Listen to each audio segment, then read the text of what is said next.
তো কিছু কিছু জায়গায় কাঁটাতার সম্ভব হয়নি এই কারণে যে সেই রাজ্যের সরকার অনেক সময় জমি দিতে চায়নি। তো রিসেন্টলি সেই সমস্যার সমাধান হয়েছে।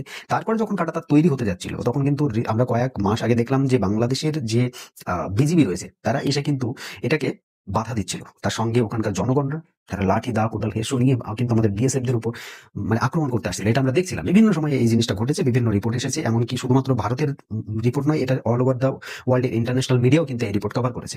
ভারত বাংলাদেশের যে বর্ডার সংলগ্ন এলাকার যে টেনশন সেটা কিন্তু কভার করেছে, সেটা আমরা সকলে দেখেছি। রিসেন্টলি এই বৈঠকে এটা আলোচনা হয়েছে। সর্বপ্রথম যে আলোচনাটা হয়েছে সেটা হচ্ছে যে ভারত এবং বাংলাদেশের বর্ডার সংলগ্ন এলাকায় যে এলাকাগুলোতে কাঁটাতার নেই সেই এলাকাগুলোতে কাঁটাতার হবে, ইন্টারন্যাশনাল নিয়ম মেনেই কাঁটাতার হবে। ভারত বাংলাদেশ বর্ডারের যে রুলস রয়েছে সেই রুলস এবং রেগুলেশন মেনেই কাঁটাতার হবে। কিন্তু যখন কাঁটাতার তৈরি করতে যাওয়া হবে সেই সময় কিন্তু বিজিবির তরফ থেকে বা সেখানকার জনগণের তরফ থেকে যেন কোনো রকম বাধা না আসে। আর এটা এনশিওর করতে হবে বিজিবির যে উচ্চ পর্যায়ে যারা রয়েছে তাদেরকে একদম ক্লিয়ার কাট তাদেরকে জানিয়ে দেওয়া হয়েছে।